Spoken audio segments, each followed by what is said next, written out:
Caitlin, tell me what it means when someone says they want multiple streams of income. Tell the people. Why do the people need multiple streams of income? COVID says it all.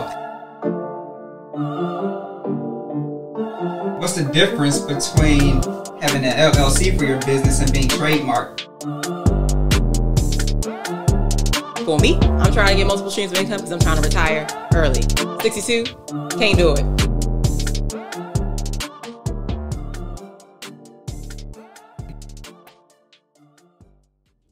What's going on, y'all? Welcome to another episode on the Stream Chaser Show. You got myself, Kaylin. And I'm Candace. And we're glad that you're here joining us on another episode. I think this is episode 27? I was going to say 26, but no, you're right, 27. Mm-hmm. 27. It's hard to keep up with these. I know. It's still crazy the fact that we can say it's 27 episodes. I know. That's crazy. That is. It's intense. Yeah, that's a lot of weeks. Yeah. A lot of days of editing. And then it's a lot, just like booking guests. You know, it's a lot. It's a lot of stuff that goes into 27 episodes. It is. So, and you wanted to do weekly. I still want to. All it takes. One day. All it takes, because listen, Stream Chasers. Okay. We gonna give y'all some more. Like right now, because of our work schedules, bi-weekly. Yes. And paydays. It works. Yeah, it works. Yes. But all it takes is 2 days of getting back-to-backs. Okay. And being consistent with bookings, like really being proactive. Yeah. We can do weekly. But that's neither here nor there. That's not what the episode is about. For me. That's not what the episode is about. But again, Stream Chasers, we're glad that you're here with us today. We got another great episode for you. Of course. Something that I'm excited to learn about, talk about. Something I'm gonna feel old when we talk about, but it's neither here nor there. You ain't gonna feel old. You ain't gonna feel old. I don't think so. All right. But it's something that everybody, the majority of the people can relate to in one way or another. But like I said, it's something gonna be good. Yeah. But before we get into all that, you know, we gotta tag up with each other. So what's been going on with you, Candace, these last couple of weeks? So I guess over the last couple of weeks, I've been trying to nail down things with my wholesaler. On the account. So I think we're at a place that makes sense. So she sent me a contract last week. I'm excited because I'm going from paying, I want to say like $9, just about $9 each for materials to like $2.60. Okay. So it makes, big difference as far as that's concerned. So because I'm even now going to be able to sell undecorated brooms, you know what I'm saying? So that people who want to create their own heirlooms can do that rather than buying them from me. So I'm excited about that. I'm nervous about the storage capacity because I still, even though I think I can store them in my house, like, you about to take over a room. I'm about to take over an entire room. Like, it's going to be a thing. And when she told me, like, she was like, oh, what port we shipping to? I was like, oh, this sounds like it's outside of my league. But I'm going to figure it out. So we might end up having to get a U-Haul and go to the Port of Baltimore and pick up what I had to pick up. You know it's real. I know, but I'm excited because I feel like it's time. You know what I'm saying? So that's what I've been doing. How about you? Tell me the good news because I know you got some. So since I would say the last 6 episodes, I've been talking about, you know, we've been looking for a space. Yeah. When I say we, my wife and I have been looking for a space for her business, Go Stretch. It's been a process. Like, everybody knows I'm real big into like documenting everything, but I'm gonna roll out like some behind the scenes, so like give people insight on like what it actually looked like trying to get your first space. Okay. But it's a process. Like I said, and it's some good and some bad in it. But neither here nor there. But yes, eventually we did find the space, and it really showed. I'm so excited.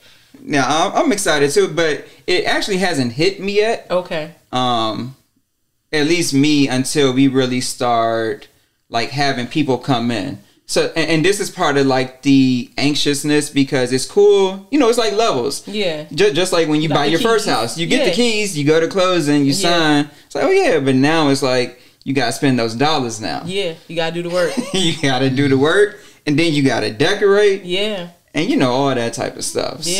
So it's a lot at one time. It's not gonna feel real when you pay that first bill. I mean, I'm just... Well, it's we already paid some. But yeah, okay. I mean, like I said, I'm excited. Okay. Excited to see the growth in it. Me too. But that's what I've been up to. I gotta book a stretch at the house before it moves, so I can say I was on the ground floor before you get big on me. That's what I gotta do. Hey, yeah. I don't need Mickey to see how rickety I am. So I'm just like, you know, it's the knees they got a situation cracking and stuff. Exactly, cracking and popping. I'm the same way. Okay, and I live with her. Okay, and I live with her. All right, but that's what I've been up to. Okay, well I'm happy for you. Big ups, congratulations to you and the missus. This is exciting. Thank you. But yeah, so String Chasers. Like we said, episode 27, we didn't come to disappoint. Yes. Speaking of poppy knees. Oh, yeah. and Meg the Stallion and all that type of stuff. Things, okay? Like, for this episode, I don't care if you 40 and over, 30, or even the early tweens. Mm-hmm. I mean, the early, 20s. You gotta be 18 at least. Yeah, okay. Not the early teens. The early 20s. Okay. But I guess they call them tweens. I don't know. Tweens is 13 and 14. Yeah. Oh, yeah. A little premature. That's a little premature. But neither here nor there. We're talking about partying today. Okay. An aspect of partying. Like I said, everybody can relate in some form or fashion. Whether it's, back in our days. And I hate saying this, make it sound old. But it's like, whether it was the love days. The park. Then even when I'm talking about when love was like Thursday nights at first, and then it transitioned to Saturdays, and you had platinum, and then all of the places that no longer exist because we old. Yeah, to us. Yes. And then for a while, then it was like the cool thing for us is like, oh yeah, I'm on my grown and sexy. It's like the day parties. Oh yeah. It's like, oh, I'm not in the lounges no more. I'm going to the day party in my all white, whatever the thing is. 6 p.m. Okay. Yeah. Sleep it off early. Yeah. But as consumers of those things, we see that the marketing, and it's like, hey, you trying to hit this up next Saturday, this for your birthday, this sounds like a good idea. But what a lot of us don't even care about is what's going on behind the scenes. Right. Because it's a lot going on behind the scenes that we know no idea about. Yeah. The whole business of these parties, events, like it's literally events. It's an event. Huge events, however you want to, term it. But it's a lot of business behind that. Bookings or venue bookings. Let me just specify that. Marketing, security. It's a lot of stuff that goes in that we don't care about because we just show up. Yes. And y'all trying to party and drink all your liquor, all that type of stuff. Leave no bottle unturned. All of it. All of it. Take it down. We got a good group today, and it's a pair who have been in this business for roughly 5 years. Almost 5 years. And when I say just from my little research on them, they're doing the things. Like Candace likes to say, they're doing the things. The things, yes. And they've had to go through COVID. Yes. And a lot of things. So we're going to tap in with them, learn about this industry of events and parties. And, maybe some of you all might start looking at it from a different aspect of like, well, I'm a business person. I like to party. Maybe let me step on this side. Exactly. So without further ado, let me make an introduction. We got Marcus and Gabby. We're glad to have you. Welcome to the couch. Glad to have you. Yeah. And this has been a long time coming. We actually tried to get y'all a couple times on season 1. But when the people have parties to plan, and things to do, they got things, they moving and shit. I finally learned how to use the Apple calendar on your phone, and now if it's not on my calendar, it's not happening. Oh yeah. Okay. Praise God for growth. Come on. So we're glad to have you. Glad to have you here. But before we get into the background of the business of the parties and events and stuff, just let's set the stage for all the listeners and give a little bit about yourself, a little background about yourselves, and how y'all came together, and even wanting to get together to start a business with each other. Marcus, you tell it best. You want me to go? I mean, well, yeah. Well, you can give a little background on yourself. Yeah. And yeah, we can go. Okay, well, yeah, let me start first. So I'm Gabby. I born in DC, raised in Maryland. Never thought of myself initially as a entrepreneur. Always gonna be the VP of a high ranking company. Never like owning. I'm like, oh, it's too much. And definitely not a promoter. I'm like, child, I'm stressed. But I think that sometimes your gifts end up like just keep on showing up, and then sometimes you meet people along your journey that are like, nah, let's like tap into that together. And I think that's kind of what happened with Marcus and I. Yeah, so what's your background? How'd you start? My background. Yeah, what's your background? Well, for me, you used to do hookah? Yes, you're a social. I graduated college. Thank you, Marcus. I graduated college. I went to Bennett College. I'm a Bennett Belle. Shout out to Bennett Belle. Okay. I came back home and I started selling hookah. Loved it. Famous hookah. Earned my stripes in the game. Was selling at Greek festivals and at OZO and cities and everything. Good times. And then I started. You know, DC is expensive. So I was like, let me figure out some things. So I started working at Park, and that was just a whirlwind. It was such a different view of the club scene. So working hookah is you're a vendor of the club essentially, but working for the club is different. And working for Mark Barnes, if anyone has met or has, I'm sure people have heard of the myth, the legend, Mark Barnes. He is a genius in his own right. And so just working underneath that was a great experience. And then from there, I met Marcus while working there, and we decided more so, I always had it in my head about Liddy in the City. I was like, but it sounds too close to Sex in the City. Marcus was like, no, like, let's do it. I was like, it has to be a brunch. He was like, okay. And I'll let Marcus like lead the rest of the story. Yeah, so I'm Marcus. Some people know me as Polo. I've been active in like the entertainment kind of like scene for a while in this area. I grew up, born and raised, gorgeous Prince George's. Come on now. Yes, indeed. I came up in the basketball scene, played basketball in the area, so I got to know a lot of people that way. I played in a go-go band in high school from like 12, 13 on up. A band called XIB. We used to have a bunch of shows and would go from different things. So I learned a lot about people and how people moved and vibes and energy a lot just kind of throughout that. And then basketball always helped with just kind of communicating. So that was a big thing. I went to school on a basketball scholarship at a very small school in West Virginia, Shepherd University. Oh, I know Shepherd. Yeah, go Rams. That's how near my roots, because I went to Frostburg. So. Okay, yeah. And I went to Hood, so okay, so you're right from Frederick. Exactly. Up to 270. Exactly. I'm telling you. Yep. So I went to school there. Okay. But that area is nothing to do. Nothing. Nothing to do. Not even a little bit. So I played ball. I was on a scholarship, but I couldn't get a part-time job and there was nothing to do. So I'm like, okay, cool. Well, if I want to make some money and people need something to do, let me throw a party. So I started throwing parties. I went to one of the bars over there. Said, look, I can throw a party. I started promoting in college. I mean, not really promote. I just started. Yeah, I mean, I guess you call it promoting. I was just doing my own thing by myself. I was like, let's do something. And that was just like a little bit. I never really thought about like doing anything after that.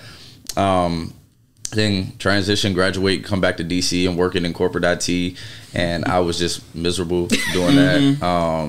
And then I left. I was working on something else, and then I picked up a part-time job at Park. My friend was like, "You can be a VIP host here." I was like, "All right, bet I can do that. I can talk to people." And it was like, "Man, you gonna work security?" I said, "What?" I said, "Excuse me, security. You know who I am?" Like security. But that really humbled me, and that was at Park. That was where I met Gabby while I was working security. Funny how Gabby and I really met. The pasta. The seafood pasta. That happened. That was that's when me and Gabby like really bonded. So I was working. Gabby was a hostess at that time during the dinner service. I was like hosting and doing security, and we had to wear like all black slacks and everything like that. Gabby just running around. I'm running food and stuff like that. Gabby just running frantically. No, and so no, tell and a so story. yeah, Marcus exactly. plays around a lot. He's a jokester. But I'm serious.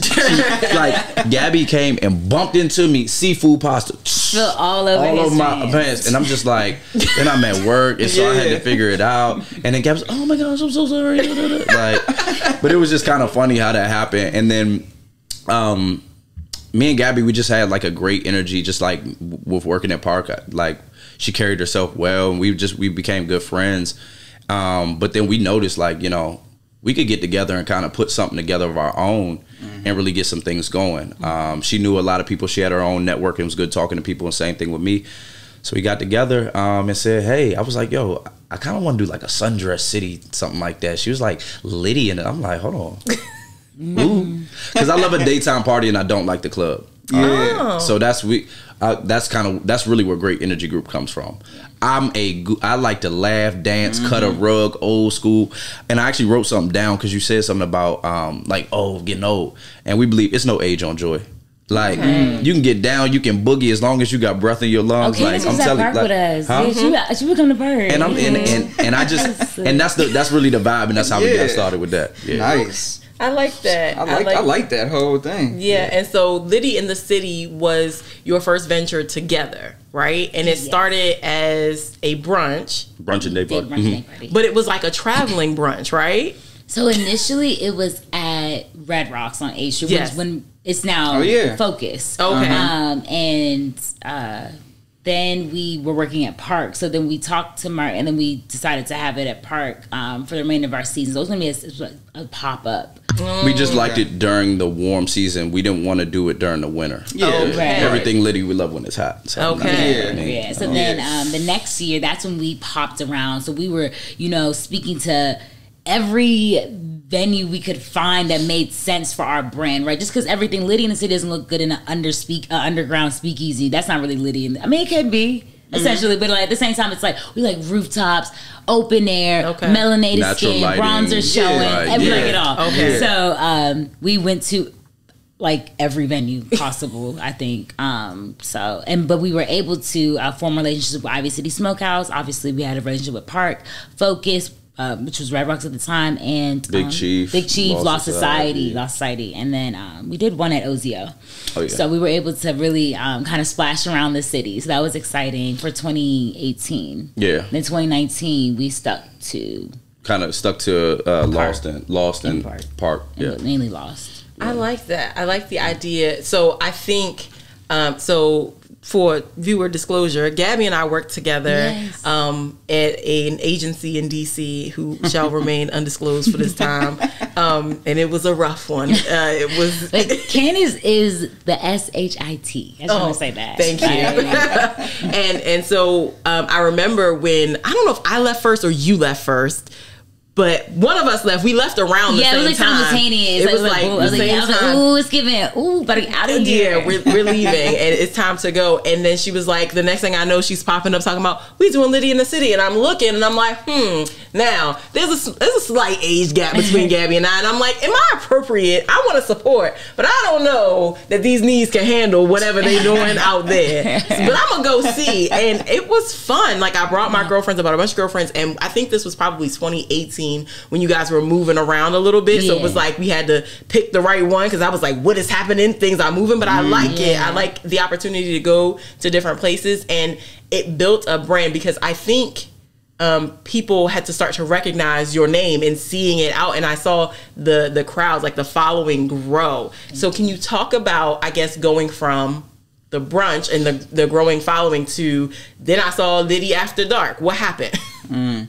Yes. So just in the spirit of growth and needing to grow, we started off as just a brunch and day party, but we saw the impact that we had, the success that we were able to garner. And from there was an offshoot. So naturally, a night party, everyone thinks that it's called Liddy After Dark, right? So, but we always, and I think that I love obviously, I love about Marcus and I and the Great Energy Group itself is that we don't really want to be like anyone else. We don't strive to be. We want to create something like, why would we love R&B, so let's like create Liddy After Dark, the R&B edition. And we had that at Spin. Spin is known for a ping pong place. Okay. And it was the coolest vibes. We were playing ping pong, listening to R&B, dancing. It was just, I think that the offshoots help us use our creative juices. Yeah, it doing that, but it also, it gives people different flavors. And what we want to do with the Great Energy Group is provide. We want people to stay in the loop with the Great Energy Group. Okay. I like being able to go to, like, everybody knows that feeling of like when you would go to a high school party, you go somewhere and you were like, who gonna be there? What's the vibe? Like, do you got to walk in that joint? Do I got to put my back to a wall and keep my head on a swivel? Why can't I walk in there and you know, can I cut loose? Okay. And we want a safe space for that. And that's why we believe if the energy ain't great, you can keep it. And so it's not about, you know, a lot of, you know, when you see the club, sometimes it's like, man, we spending money on kid, and the energy can kind of be off. Yeah. And we wanted to give people, okay, you got a brunch and day party you can go to. You got something at the nighttime you can go to. You have something, you know, we do yoga events. We do community fitness, different things like that. Just being able to give people different vibes. Tapping into multiple people. Yeah, I like that. And so that's important because I think one of the questions that I was going to pose to you is that when you think about like the traditional nightclub, right? Folks age out of the traditional nightclub. Like, it just happens. One day you walk in and you be like, what is going on? I feel lost. I don't know the music. I don't know the people. I don't know what is happening. It's time for me to tap out. So the plan, I guess, with Great Energy Group and your Liddy babies, right, is to make sure that folks always feel a place and that there's a place for them.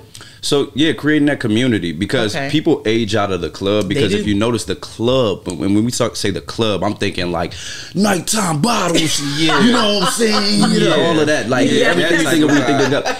You age out of that. Why? Because you're not being yourself. You're putting on a facade. You age out of that facade after a while. What we want people to do is comfortably be their best selves. Like, we want you to be your best self and find your tribe and vibe with your tribe, right? You can go in that joint and you can get in there cutting the rug and you being goofy and somebody else is doing the same thing.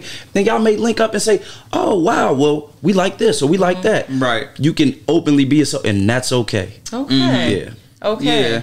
So real quick, so taking a step back, so back when y'all were still at the park, and then you know how y'all say y'all started with the pop-ups, I guess you were saying, at OZOs and all the different venues.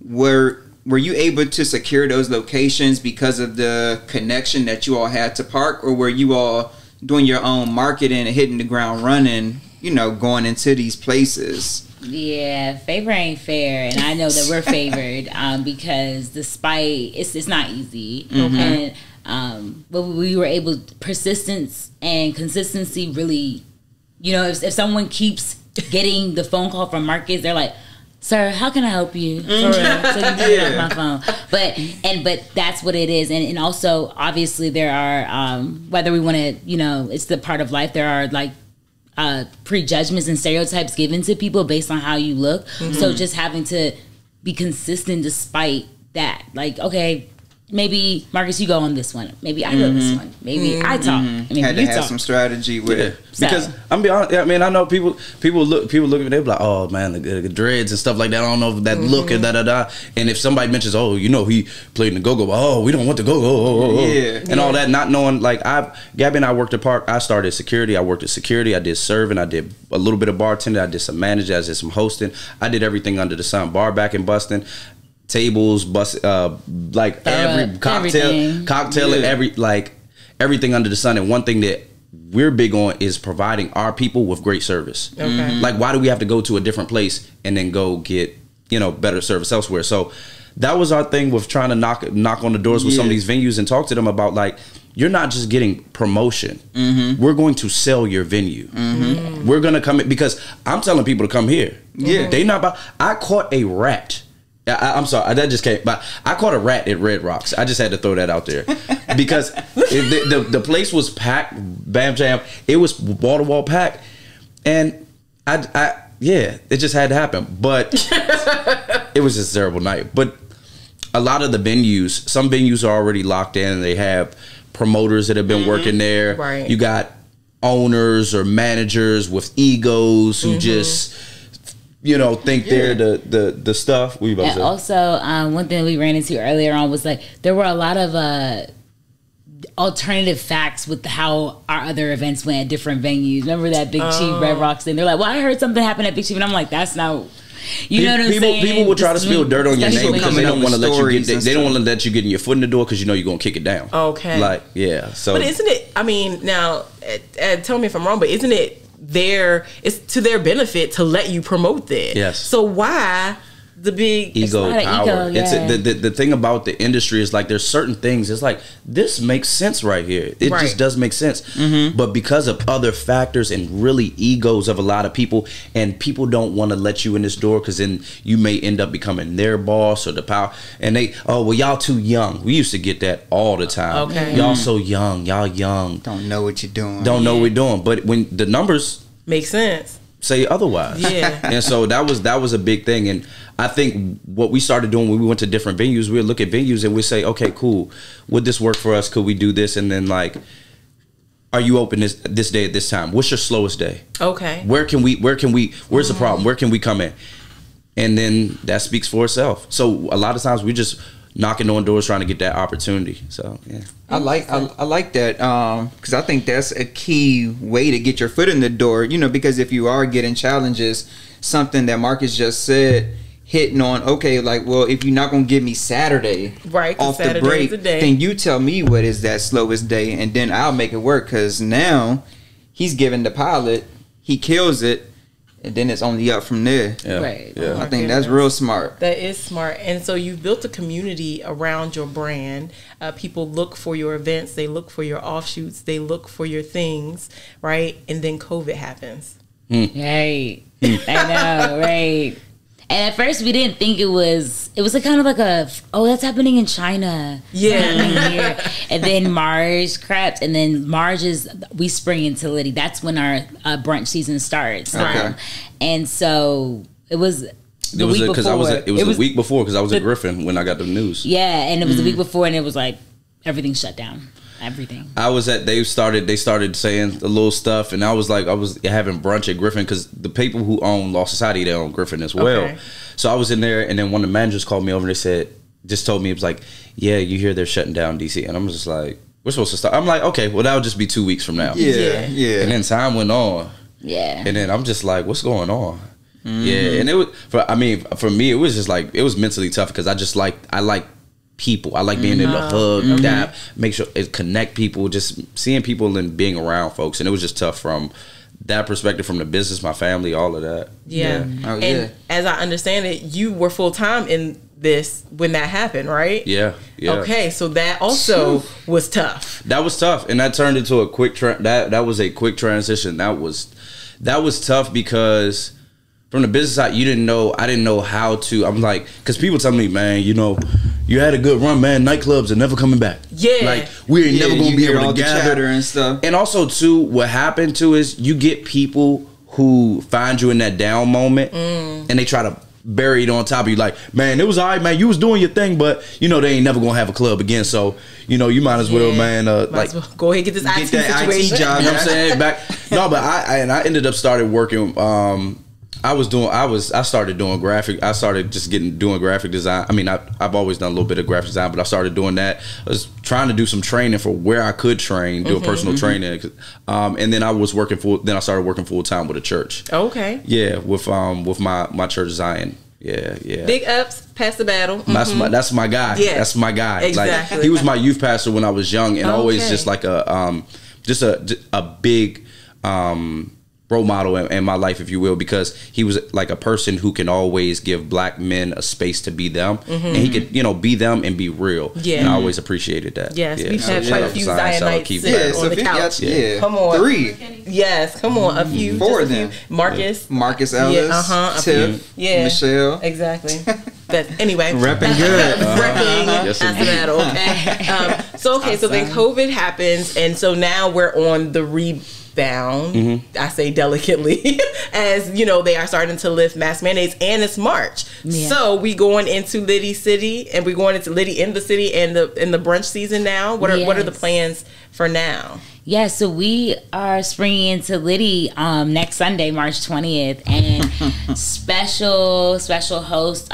We have a Instagram, a very large Instagram following, me and somebody's son. They're hosting our return, and it's pretty big for us because it's our 5th year. So our 5th year is actually going to be in July. Like, that's the day that we first started in 2017. But very excited about this year, just because I think that one thing that we haven't touched on just yet in this business is Marcus and I have grown tremendously as a unit and as individuals. So this year 5, I feel like just our energy, how we work with each other has just been on a different level, because one, we're more confident in ourselves personally. Gabrielle, Marcus, individually, more confident, know where we're going, know this is where we're at, and know where we want to go. So it's not like the insecurities, because nightlife industry is not for the weak. Because in this, we're talking about people potentially want to get into this industry. So not trying to scare people, but it's not a walk in the park. We don't just show up looking like Instagram ready. This is just like, those pictures are like great memorabilia, but it's blood, sweat, and tears behind that. So I just want to make that very clear. And it's not like a bad thing. I love it. I mean, that's why we're still doing it. But this is really big for us. So year 5, and some big stuff happening too. Can't mention it. Some big stuff happening. Some big things coming up this year. Some major things. Nah, that's what's up. So, like, you know, like you said, you're not trying to scare nobody away from it, but our platform is here to give the real, you know what I'm saying, to these people. So I know in every industry it's good and bad. You know what I'm saying? Like, we just talked about, y'all had to face COVID, y'all got through it, and now we bouncing back, about to take off next week. You know what I'm saying? But when y'all first started, you know what I'm saying, so y'all already had to establish the venue, hitting the ground running. Like you said, those partnerships or those names, just because y'all worked in the park, didn't work for y'all like you would have thought it would. You know what I'm saying? So the next phase in that was, all right, y'all, getting maybe a time slot that you might not really want it, but it worked out. What was that like when you had to go to that venue manager and y'all had to talk about like budgets on securing that space? Because like, were they trying to hit y'all heads? No, when we started, like, for example, with Law Society, they didn't have anything. So I mean, they were closed. They were closed on Sundays. So I said, you know, we say filling a void. You know what I'm saying? It's as simple as that. It's like, hey, if I can bring X in, is that okay? And then we did that, and so we performed from very first one and just kept up. And I think the other part is that and to Gabby's point, we don't just show up. Because of Gabby and I's role and like what we've learned at Park and like in our commitment to service, we are there greeting people at the door, bussing tables. If something's wrong, we get it. I'm mopping the floor last night. Like, I'm on there because what I want you to understand is, like, I don't want you to feel like, yeah, man, just give me your money and go party. We want you to feel like y'all care. Y'all are taking care of us. This is not, people try to give us drinks sometimes, like, oh, have a good time. No, it's your party. We want to make sure you're having a good time. I like that. So that's a big thing, and I think that really helped us, you know, build that relationship with working with like Law Society and some of the other venues. Oh yeah. Now, for those folks who don't know, and I'm one of them, how do contracts work? I guess you're considered for the venue, you're considered a promotion group, right? So how do the contracts with those venues go? Like, is it like a percentage split on the door? Is it they get the bar, you get the door? How does that work? So it really depends on the venue. You may have different deals. Some venues may say, okay, we'll give you 10, 15, 20% of the bar. Right? Okay. Based on what you do. Some venues say that, some venues say we don't give anything off the bar. Y'all can charge tickets at the door and keep that. Some venues will say, well, we don't allow you to charge at the door, we'll give you the bar. It all depends. It just depends on the venue and their structure and how they set it up. Okay. And then you just gotta kind of work the numbers out and see, does that make sense for what we're doing? Because we've been offered some deals at some venues that just it wouldn't make sense for what we know we could provide that venue. Okay. Yeah. I was gonna ask you, do you have a preferred structure? Yeah. I mean, we like to get a percentage of the bar. We like to get at least 20% of the bar, and then we like to sell tickets at the door or do a door cover charge if we can. But again, it all depends on the type of venue, because sometimes we've done events where the venue may be nice or it may have different things, and we won't charge anything at the bar. I mean, we won't charge anything at the door, but we'll take a less percentage of the bar, and it's not as profitable, but the experience for people is the important part. And they come into that next one. Yeah. You know, so when we do something bigger and like, oh no, we had a great time over here. Let's go. That's them. Yes. Okay. Yeah. I like that. I like that. Go ahead. No, you're fine. No, I was just curious. What's the largest venue y'all have had, or like in terms of capacity of people? What? I mean, I guess would that be Park or Is Big Chief bigger than? Because Big Chief is like bigger. No, it's not bigger than Park though. Four floors plus a patio. But 4 floors this way. Four Big floors. Big Chief is like, wow. That's vicious. Big Chief is either one of them. Yeah. Ivy City Smokehouse, Big Chief, and Park. We've packed all of those at capacity at one point. Gotcha. And Red Rock. I mean, Red Rocks was Red Rocks. I mean, Okay. That's where I caught the rat that night in the middle of capacity, and security ran past, and I'm thinking he gonna do something, and he said, I get paid, but I don't get paid this much, and the rat and kept running. I'm like, oh my goodness. Oh my god. Yeah, DC and a rat problem it's intense. Atrocious. Oh my god. But it's like, even that, it's like, again, if I'm the owner of that lounge, that spot, I'm looking at that like, now these two people care about my facility that much. There's no way that I'm not offering, you all, hey, keep bringing the business here, because it's bigger than now the money, at least how I see it. It's all about money, when you're dealing with in the business, but it goes to the character now. And it's like you said, you in there doing all the jobs, you know what I'm saying? But then it's like, dang, he cares about not just earning $1, but now is doing cleaning, this, that, picking up mice in MySpace. You know what I'm saying? No, that was a rat. Oh, okay. I'm trying to take let it be known. It was a rat. Let the record not a little mouse. Exactly. But I think that's great. It is. And so let me ask another question. When you are I'm not trying to go in their pockets. I'm just trying to give y'all an idea of what's happening on an average night, right? So maybe not packed to capacity, but close to it at an average size venue. If you're getting a percentage of 20% of the bar, I don't even know what that looks like. What does that look like? Well, venues can do anywhere from, let's say, some places on a Friday, clubs, bars, averaging about anywhere from 250 to 300 people can do on a Friday night, 9 p.m. to 3 a.m. That's can be anywhere from $10,000 to a $30-something thousand night. Okay. Or more, depending on the vibe. Now, if you have if your event is from 5 to this time, or if you have more space, or do you do bottle service, or, how are your bartenders ringing? How does your bar flow? Yeah. Like, are people leaning on the bar? Like, it's a lot of different little factors that people don't pay attention that make the difference in bar sales. People just like, we're gonna bring everybody out here and it's gonna make money. No, it's about bringing the people, and then you see how can we facilitate each person and make money off each square foot of this building. And also that even goes to like, just not to get into the weeds of like hiring the DJs, hiring the hosts, because hiring those people that are like, I need everybody to go tip their bars. I need everyone telling like we're like, not everyone's not a puppet, but we're trying to. Everything is strategic, so we can get people to the bar. Not lean on everybody. Lean on the bar, y'all. Let's get some money. Let's like, I ain't seen no bottles in a minute. Like just those. Or like, y'all want a bottle? Grab her a drink. Ask her for a name, dude. Right. Like, oh, that sounds like a good idea. Right, exactly. But like some people need that like, little like go, and they're like, hi, I'm so. But that's what helps people come together and connect and unify. Have you ever walked into the club and just like felt that like random win? It's like, woo, this is like a party. That's what I like everyone to feel when they come to Lindy or any of our events. Okay, I'm getting the vibe now. Like just listening. You ready to pack up and go? You know what y'all got going on? We got Soulful Saturdays. We got some time like that. Just listening to it.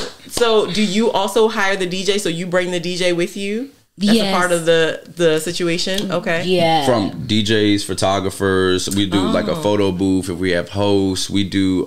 That's all marketing. I feel like that all like ties into marketing. Yeah. And then our event staff, like even we started working with event. We have an event manager that we work with. We have our front door host, but we're just building out our team, so we are not having to mop and then try to get on mic everything. and then have to greet somebody and do some and meet people, so we can bring bigger things. So in building the market, the DJ and the photographer, because there's thousands of them in our area. Do you all ever change like DJs, or do you all just like lock in with the one or two? Marcus has a brother that's the DJ, so that's and his birthday tomorrow. It's my birthday. So y'all got everything going in y'all favor. So no, Gabby and I don't say this in it, but Gabby and Gabby was like we have a large network just before even doing parties. We're just people like different spaces. One of my best friends, he played in the go-go band with me. Played in the NFL for a little bit, but he came back home and he's just been DJing, and he's like, but he's really dope. Now, and the big thing is, even if I have another thing is, we have friends that do stuff, but if it ain't dope, it gotta make sense. It gotta make sense. The opportunity, the business. You know what I'm saying? The opportunity is there. Are you gonna work for it, or are you just gonna, man, you do this, man, put me on? Yeah. You don't disrespect my business like that. Okay. Yeah. Okay. Yeah. So we meet a list of DJs. Gabby's being humble too. Yeah. Gabby works and helps manage with Wale's DJ, who's and he does a lot of stuff with his DJ money. And like we've networked and worked with a lot of DJs, and we like different vibes and also people's energy too. Yes. Because in this industry, the people who are around, we want our DJs to be fun. We want them to, hey, what's going on? Hey, how y'all doing? Yeah. Not the guys like, man, yo, give me my drinks. This is my show. I'm the star here. Yeah. You're here for yourself. Yeah. And you're also not reading the room, because that's not how anybody. And that's not good. Yeah. That's not good for anybody. We really don't have time for that. It just sucks the energy and drains it. We don't need it. Man, have you ever been to like a wedding or an event where the DJ not reading the room? You be like, now I know it happens too often. I know this your song, but read. We were literally just talking about that while we were driving here. We were like, reading the room is so important, and that comes into just being a promoter, a DJ, a manager, just reading situations. It's people, those skills.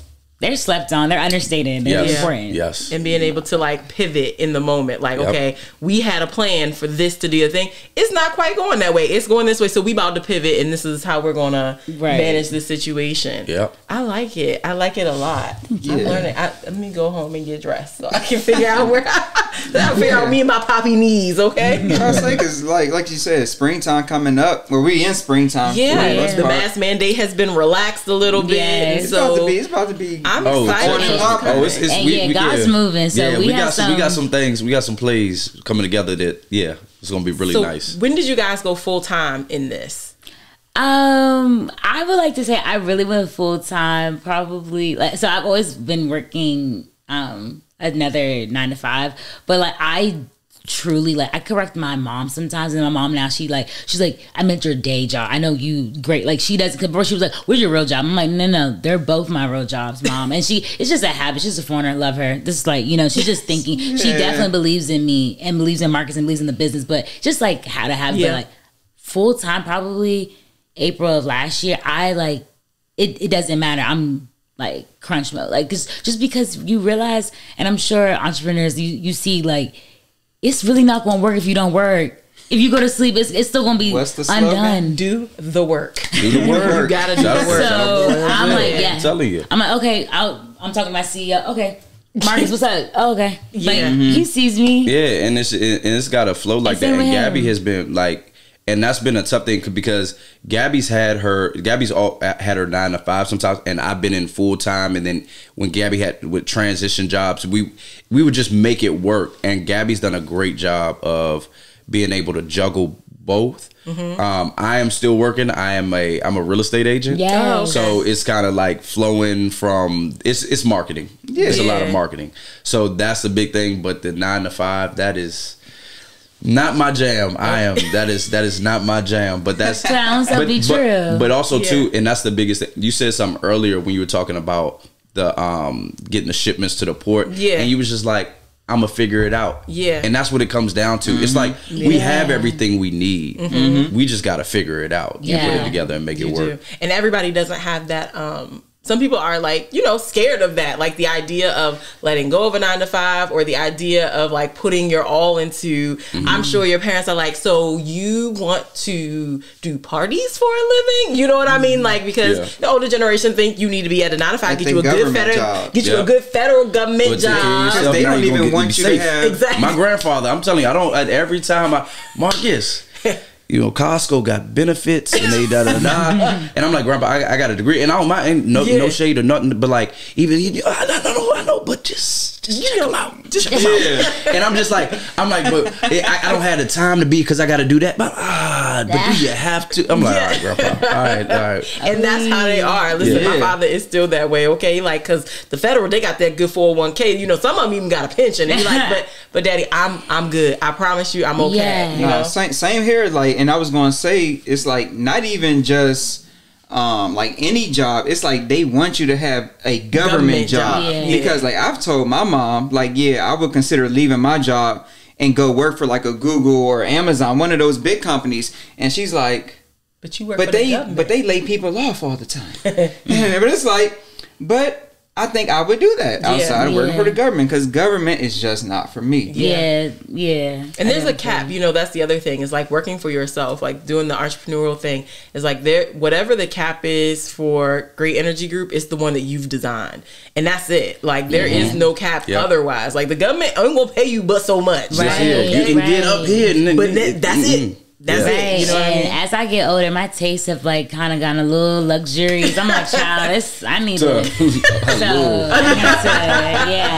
But I just want to say, I've been truly inspired by both of your stories about the testimony, like where you are in both of your businesses. It's so inspiring because it helps me always like take leaps. Sometimes I get, imposter syndrome, just taking that leap. Like, okay, you're just trying to figure out, y'all actually signed it. That's amazing. Like, that's awesome. Because I think that being a promoter, you get the taste of the ownership in a sense, because you're managing a whole event for several years at this point. So it's just like, what is your next step? I hate that word promoter, by the way. I'm sorry. I do. We're event curators. Okay. Event but I also don't hate it anymore because a rapper, singer, they're all promoters. Everyone's promote me. I promote great energy. We promote great energy, and that's the biggest thing. The reason why we have an issue with that is because, again, we go back to the club. Most promoters walk in, got girls around the merry-way, table, bottles, lights, all of that stuff. Yeah. But for us, we're like, hey, how you doing? Hey, if the door's moving slow, I was certified in security. I'm down there patting down. Hey, how you doing, folks? Come on in. Yeah. If the server can't get to it, I'll bust the table. I'll take the order. Sure. Gabby's going to she's going to run the host stand. She's going to get the table seated. She's going to do. We're going to make it work. We're going to make sure, guarantee that you have a great experience and give you our best effort. Yeah. But that's like typically the great path to a great business. Yeah. Because a lot of people try to walk before they even crawl. Yeah. You know what I'm saying? So they want to sit on that high seat and be the man. You know what I'm saying? And be the man, be the woman. But it's like, did you even change the linen on the beds before? You know what I'm saying? Or whatever the case may be. They just want to get here and have this whole staff working for them. But it's like, you got to do the work. You do. You cannot escape the work. And that's the thing we try to impress upon the people. I'm sorry. I gotta drop this story because that's so real. Because Gabby and I get that all the time. Okay. People think they like, yo. So I'm just trying to come and do a party. I'm just trying, like, I want to do what y'all do. We're like, hey, bro, let's link up and like, let's do something together.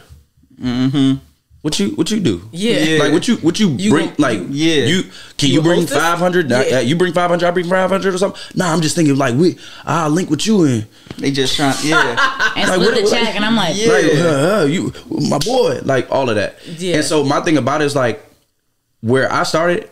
I used to get Gabby, when I started working at Park as security, I was Polo in the go-go band, played basketball, knew me around this, that, all the third. And I was doing security at the door, and I was getting clowned. Top flight security, by people who knew me, quote unquote friends, all of that stuff. People were going on me, but I really focused and I was like, yo, I got it. Like, I'm here for a reason. I'm like, if 1,000 people walk past me, if I'm at the door and I do security, okay, 1,000 people walk past me a day. How you doing? I'm Marcus Pilgrim. Here's my car. How you doing? I'm Marcus. Here's my car.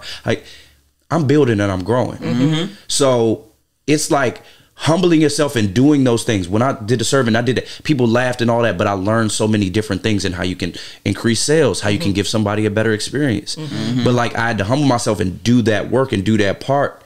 And walk and crawl before I could run. Yeah. And so Mark used to always say, like, don't be too cool. That man, Mark would be like, man, stop being cool. You too cool. And that's the thing. People want to look the part. Everybody wants to be an entrepreneur, business owner, so they can like, you know, this lounge on the beach, Instagram it up, on the beach, on the work from anywhere, like that whole thing. But I'm like, only knew this don't get janky around here. It gets janky, like, and it's wild. But you got to roll with the punches, and that's part of the work. So people just see that part, and it's always tough because that's something that Gabby and I like battle sometimes, is having to deal with folks who just want to be there. And then when I'm like, oh, work, and they're like, yo, I'm just trying to do this. I'm like, all right, well, can you start by what I look like doing that? It's not. I already know it's not gonna work. And I'm like, I literally have done everything that I'm asking you to do. I've done it. Like, this is nothing that we're asking you. Not one thing. Not one thing. That's crazy. Oh, you had something? I was gonna ask. So okay, so tell me a little bit about the difference between, just so the folks know, because I hear you mention it, Great Energy Group and then Lydia in the City. I know the difference, but I want people to understand what you are building. Community. Okay. Yes. So Lydia in the City, we popped it off with Lydia in the City. That's the spark of the flame. But the biggest thing is we want that great energy, that community where you can go to different events or different experiences and come around people who just have a good vibe and you can connect with. Now everybody goes to a party, right? So you can get 1,000 people to come to a party. How many people do I need for a yoga event? About 20. There we go. So if I get a party going and then I'm able to have some yoga, and then we do something called Sweat Your Socks Off, where people come and donate a pair of socks. That's your entry fee. You donate a pair of socks. We do a HIIT workout. We done it at Ivy City Smokehouse. We done it at Blind Wino Culture House. And we did it at another place as well. But you donate a pair of socks. We got a DJ. It's kind of like a HIIT party, but it's meant to be social. Two things: to get less fortunate people socks, which is what they constantly ask for and need. Get black folks working out, but also it's in a space where it's not intimidating like a gym, right? And you just come together as a party, and people want to party and collect together outside of drinking and things like that. We know it. So that's a big thing, and that's what the Great Energy Group encompasses. Okay, so just it's like your parent company, if you will. Exactly. Exactly what it is. Exactly what it is. That's good. That's good. So I did have one question for both of you all, because you all are a partnership. And I hear you talk about often, like you said, people come to you with proposals, whatever, or they trying to get put on. How do you all operate as a partnership? Like, who would be that one? So say you had a DJ or a photographer, and it's like, this isn't really going to work out for us. Who's that one between you two that has to communicate that? Or do you all, it's Gabby. Yeah. Oh, I send Gabby. I'll be like, Gabby ain't got no problem. I cut the head off real quick. I'm like, Gabby. We were working on, we literally, it's so funny. Were y'all in the car with us on the way here? I think that direct and genuine communication is also a part about being great energy. I think leading people on, saying things are okay when they're really not, that's a part of you. Like, now you're tight, now you're wound up because you're lying. You are annoying. That is not good quality. And I think if I tell you, hey, I don't think this is gonna work, and I explain to you, you can always be like, she kept it solid. Like, damn, I really wanted to work with them, but like at the same time, like, it didn't work. I was 3 hours late to my DJ set. Nah, and there's certain things like I want everybody to just that, but when something don't work, like I'm like, it's not. I'm just like, and then you may not get a call, especially when people come through and they do some just blatant dumb stuff or just late. I'm just not gonna hit you back. Like I'm just like I'm not. That would be my approach. But I wish I'm not Marcus would literally say thinking of it, like, no, so they know, because now they're like, Gabs, like I hit Polo and I'm like, Gabby's right about that, and that is something I'm working on. She's been on me about that. It's because like, I guess it's the fear of like, I just want to I want you to understand, and I don't need this. We both know why it's not about to happen. We should both know why. We both, you know why. I shouldn't even have to say nothing to you. And so some people, I get it. Well, why? Yeah. Well, why I can't come back? Because man, it wasn't this and that. Well, why this? I can really break it down to you right now. That may do something to you. But honestly, at the same time, that's the thing that certain people need. Yeah. They may hate it in the moment. They may hate you for it. Yeah. And the real ones are going to take that and be like, okay. You was right. And the other ones, they're going to be like, well, it's your fault. So either way, it's just learn to be the bad guy. Another thing in this industry. That's what it is. Yeah. That's just a part of it. That's a part of it. You're going to be a bad guy. But that's in business, I think. Also, in general. Yeah. I have grown from where you sit to where you sit, but I didn't do that in my entrepreneurship journey. I did that actually at my 9 to 5. When I first started managing people, I was very much like, they should know. Like, they should know what they're, like, I hired you to do a thing. You know when you're not doing a thing. But people are, accountability is a thing that people struggle with. Specifically, you do have to what tell you want them to do. And now I am where Gabby sits, where it's like, we are direct, we are honest, and I'm telling you, and you can squirm, you can feel how you feel about this, what I'm giving you, but it's the truth, and so we ain't gotta have this problem. And that's really what it is. That's the next. That's one of the next steps in me leveling up. Yeah. As a business owner, it's not comfortable. Yeah. But you have to get comfortable with the uncomfort. Yep. And it's a hard thing because that's something that. So that's why I asked that question because that's something that.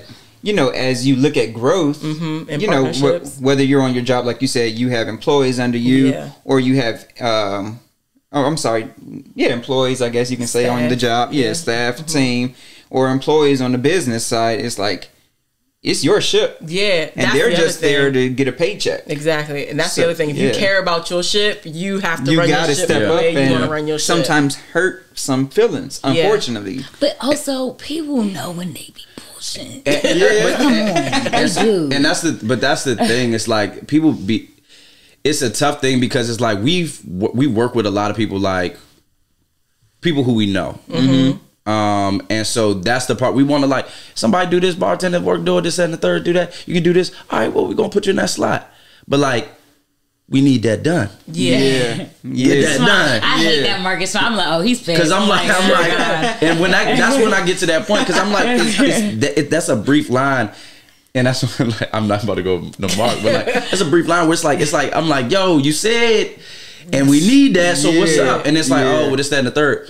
It's a part of me. I'm like coaching and basketball. Like, that's my thing. Okay. So I have like a very like come on, team. So I'm afraid, like, if you didn't play a sport, sometimes that may come off like, oh my God, or like, I can't really talk to that many people that way, and that communication come off.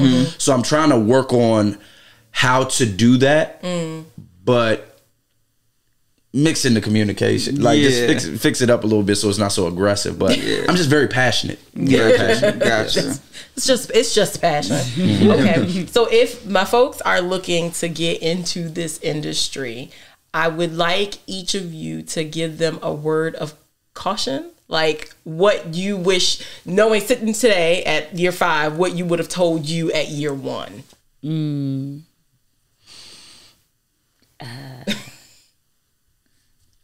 I gotta think about that. You go. Everybody ain't your friend. Oh. Everybody ain't your friend, and be prepared. Like, I got friends that can't come to events. Oh. Be prepared to tell your friends no. Be prepared to lose some friends, because if you're working in this industry, think about it. You're working on your weekend nights. Yeah. That's when game nights, kickbacks. Oh, we're doing this little dinner. No, you got to be at the spot. Then people you meet other people, and then they go start telling your friends that you ain't seen in a while. Oh, man, well, we know Polo. And it's like, oh, everybody knows him, but they ain't got time for me. And so your friends may start to feel a certain way. And so that's a part of it. And they may, oh, you got new friends. But it's like, no, I'm just networking, meeting people, doing what I'm doing. Yeah. So it's a lot of that. So get ready for that. I would say don't be afraid of your power. I think that one of our like earlier points of contention with Marcus and I just was like always like, really, like, we could do, yes, we could do that. Yes, you can do that. Yes, you can negotiate for more. Yes, you don't have to take that percentage. So you can. So I would tell myself that, like, like, try it out, like, and do it P level the first time, like, you know, don't fake around with it, because now you won't know what it could have been, and so I have one more thing. The biggest thing for anybody in this industry, I believe this was made a big difference for us, is like Mark said, like, if you want to be sick, you have to decide what you want out of it. Okay. Do you want to make money and build something, or do you want to be cool and be the man or that woman or that lady, like whoever that person is? Yeah. You got to understand what you want, because if you want to just be cool with it, have fun, man. Go out there and do all that. Yeah. If you want to build something, be successful, be corny. Be corny. Don't be cool, be corny. And I know it's like, hey, how you doing? Welcome. This, that. And they call you corny this all the time. But then when you do that to everybody, and then everybody starts coming back, and that person was like, man, that person is corny, whatever, they're going to be waiting outside and they can't get in to your corny ass party that they willing to pay whatever to try to get in. But, and I know like that's a whole, and just to the corny part, it's a difference when a male interaction versus a woman in this industry's interaction. And I think that to being corny is, to my, just like keeping a smile. People who don't know you, people swear they know you, they want to figure out why she so nice to me. She saw me like flirting with who, she saw me doing this, she saw me doing that. I'm like, I'm beyond this. Like, I'm here for money. You're helping me because you're a good look, regardless of my personal or whatever like feelings. Come, guys like you, they're going shots for her, 3 shots for her. But I'm gonna keep smiling. Why would I?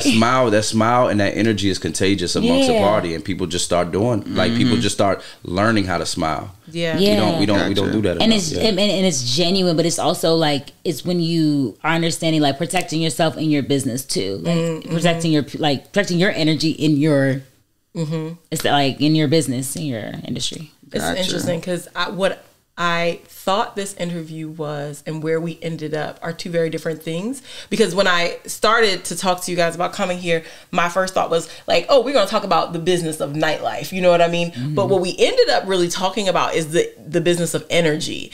And because what your real job is to harness people's energy, have them come one way, make them feel another, promote a certain energy so that they even want to come in the first place. Like there's a lot to that. That's not just set up a building, put up some balloons or whatever, what have you, photographer, DJ, and think people are just gonna come, because your building could sit empty just that way. A lot of people lose money like that opening bars and clubs. They know that they know how to, they're good with finances, credit, business, and those things, the paperwork, everything. They set up and they, man, it's gonna be the nicest spot, What experience do you have? Well, I'm gonna just open up.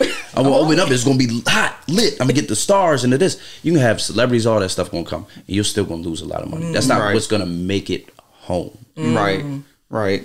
Real quick, because a lot of people that's listening to this might take it for like, oh, well, they had a network. You know how you said you had a network already before you had a network. We starting off with the hookah.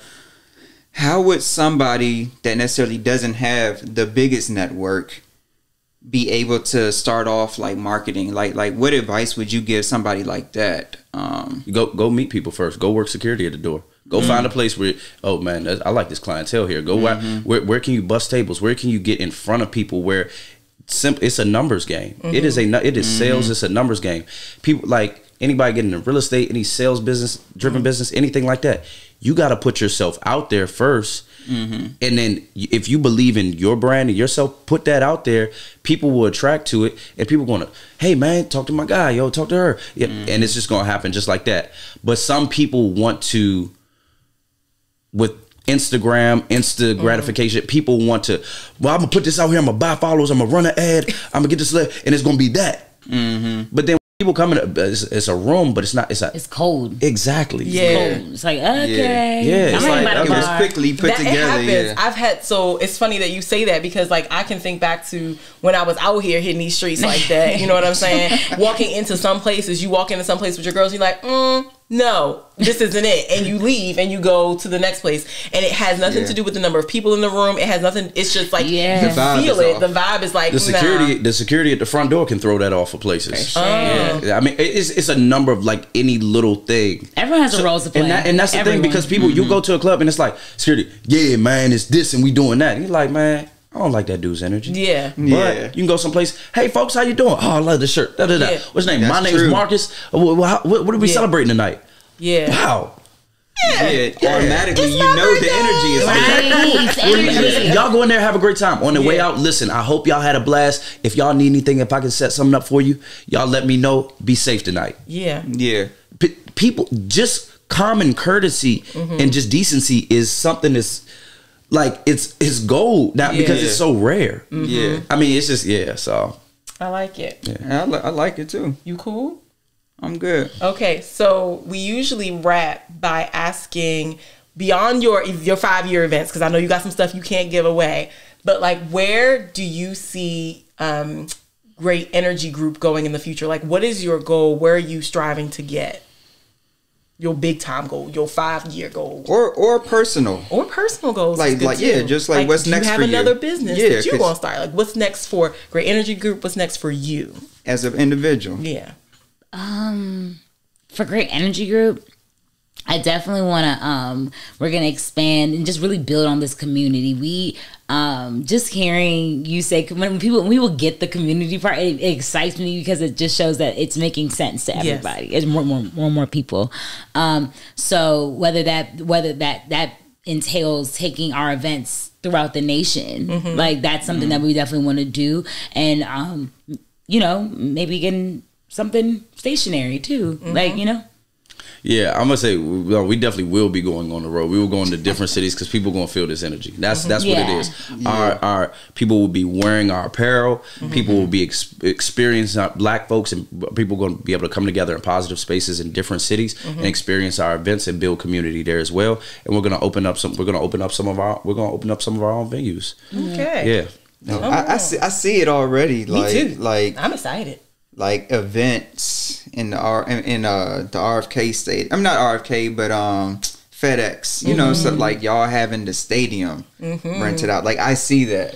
Yeah. Thank you for speaking that. And I appreciate that. I'm a Jesus freak. Look, okay, when like, 2 or 3 are gathered. So thank you. I just see that vision. Like after hearing y'all and like so. I wanted to tap on something you had said earlier when you said you appreciated us. Yeah. Just like motivating or whatever.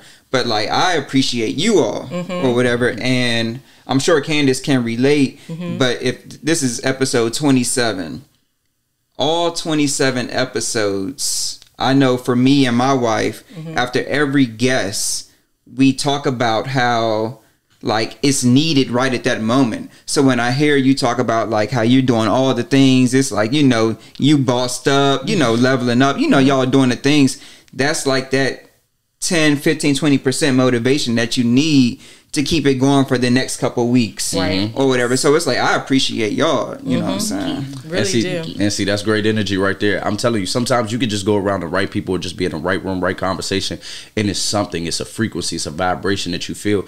And you're like, yo, I can do this. I got this. And you go in certain rooms and you may leave that room. You be like, man, I don't know. So, that ain't the one. That's why we encourage folks to stay in the loop with the Great Energy Group. I like that. Exactly. I like it. I like it a lot. So where can the people find you when they're looking for you on these interwebs? Yes. We have a website, greatenergygroup.com. We have also an Instagram, Great Energy Group, and our Instagram, Liddy in the City tour, hence going all around tour. And my personal Instagram is Gmazing, Gee Mazing. My personal gram is Polo, YOUKNOWPOLO. Because y'all know Polo. Maybe. I don't know. See, that's the thing. People think they do. They think they know. They always come to the door, man, I know Polo, man. Let me in this joint. And I'm like, yeah, you know Polo. You don't really know Polo. All right, Stream Chasers, you can find us at www.streamchasers.work because Stream Chasers do the work. All right, at Spotify, Google Podcasts, Apple iTunes, the YouTubes if you a visual person, all the things because it's the YouTubes, and at Stream.Chasers on the Instagrams. Okay? Yeah. All right, and with that, just got paid.